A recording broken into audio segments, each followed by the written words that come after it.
बड़ी बरकत है दुरूद पाक की, बड़ी बरकत है। एक वाकया मुझे याद आ गया, सुना दूं? जोर से बोले जरा, मोहब्बत से बोले सुभान अल्लाह। हाँ, एक वाकया याद आ गया, सुना दो। हजरत सैयदना इमाम हसन बसरी वो हज बैतुल्लाह के लिए पहुंचे, और जब वो हज कर रहे थे तो हज के दौरान उन्होंने एक शख्स को देखा कि वो घूम रहा है, लोग लब्बैक अल्लाहुम्मा लब्बैक कह रहे हैं, वो कहता है अल्लाहुम्मा सल्ली अला मुहम्मद।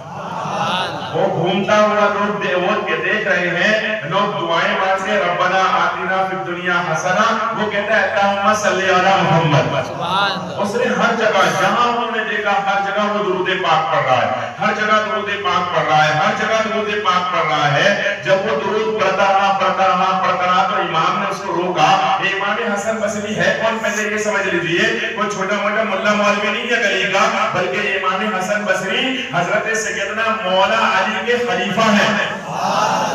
मौला अली के खलीफा है ये हजरत इमाम हसन बसरी। तो इमाम हसन बसरी रज़ी अल्लाह तआला अन्हु, तो इन्होंने जब देखा कि वो दुरूद पढ़ता जा रहा है, तो आप जो है तो उसके पास पहुंचे, और एक रिवायत के मुताबिक हजरत इमाम हसन बसरी रसूलुल्लाह के रज़ाई बेटे भी है, इसलिए कि रसूलुल्लाह की जो बीवी है हजरत उम्मे सलमा रज़ी अल्लाह तआला अन्हा, उन्होंने उनका दूध भी नोश फरमाया है। इमाम हसन बसरी है। अब इमाम हसन बसरी ने देखा कि वो घूम रहा है और दुरूद पढ़ रहा है, घूम रहा है, दुरूद पढ़ रहा है, घूम रहा है, दुरूद पढ़ रहा है। जब भी तो इसी को देखकर किसी ने कहा होगा कि दुरूद पढ़ के मुकद्दर जगा लिया जाए, चलो ज़मीन को फर्श से मिला दिया जाए, रबे हयात की जुल्फे संवर जाएंगी, नबी के नाम पे सब कुछ मिटा दिया जाए। ये देखकर किसी ने शायद कहा होगा। जब उसको दुरूद पढ़ते हुए देखा, इमाम हसन बसरी उसके पास पहुंचे और उससे फरमाया क्या बात है, मैंने तुझे लब्बैक कहते हुए नहीं देखा, मैंने तुझे दुआएं मांगते हुए नहीं देखा, मैंने सिर्फ तुझे दुरूद पाक पढ़ते हुए देखा। कहने लगा हाँ हजरत, मामला ये है कि मैं भी रास्ते से जब सफर हज के लिए निकला तो मेरे साथ मेरे वालिद मोहतरम भी थे, मेरा बाप भी मेरे साथ में था। हम लोग सफर करते हुए एक वादी से गुजर रहे थे, अचानक मेरे वालिद की तबीयत खराब हुई, और इतनी ज्यादा खराब हो गई कि अचानक उनका इंतकाल हो गया, और जैसे ही उनका इंतकाल हुआ तो उनका चेहरा एकदम काला हो गया और उनका पेट बहुत तेजी से फूलने लगा। मुझे ये डर लगा कि कहीं ऐसा ना हो कि ये पेट फूलता जाए और ये फट जाए और मेरे वालिद का चेहरा देखकर लोग मुझे ताना मारे कि तेरा बाप पता नहीं कौन से बुरे अमल करता था जिसकी वजह से उसका ये हाल हुआ है। उसी आदम के अंदर रोती रोती मेरी आंख लग गई। वो कहता है मेरी आंख लगी, मैं सो गया। जैसे ही मैं सोया तो सोने के बाद किस्मत मलाई लेकर बेदार हुए, मुस्तफा करीम जलवागर हुए और वो पास में आए और फरमाया घबराता क्यों है, अभी मैं अच्छा कर देता हूँ मेरे बाप को। ये कहकर मेरे आका ने उसके पेट पर अपना दस्ते करम फेरा, उसका पेट बिल्कुल अपनी जगह पर आ गया। उसके बाद चेहरे पर अपना दस्ते करम फेरा, कहता है मेरे बाप का चेहरा 14वीं रात के चांद की तरह चमकने लगा।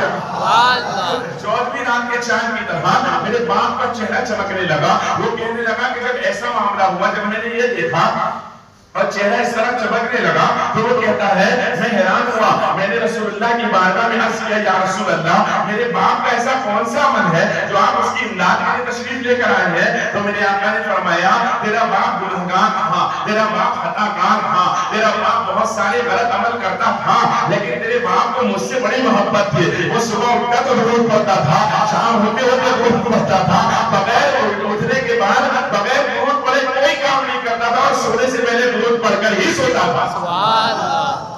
उस दुरूद की बरकत से मैं उसकी मदद के लिए आया हूँ। पता क्या चला, दुरूद कितनी बड़ी बरकत वाली चीज है। तो वो कहने लगा जब मैंने ये सुना, मैंने कहा या रसूल अल्लाह, अब तो मैं कोई वर्द वज़ाइफ करूंगा ही नहीं, जब कहूंगा तो सिर्फ आपका दुरूद ही पढ़ा करूंगा। तब से मेरा यह हाल हो गया कि अब मैं खाने काबा में हूँ, यहाँ जो दुआएं पढ़नी है वो भी नहीं पढ़ रहा हूँ, बल्कि सिर्फ दुरूद पढ़ रहा हूँ। इस्लामिया तो दुरूद पढ़ना बड़ी अफजल इबादत है, बहुत अफजल इबादत है। ये आज की बात नहीं है। जो है तो मिलाद वाले जो पढ़ते हैं, मिलाद वालों को देखा होगा आप लोगों ने कि मिलाद वाले मिलाद अकबर नाम की किताब लेकर घूमते हैं, देखा होगा आप लोगों ने। तो मिलाद अकबर वाले जो एक किताब है, उस किताब के अंदर एक चीज लिखी हुई है, उसको वो अक्सर बयान करते हैं। जज़ाकल्लाह दुरूद शरीफ।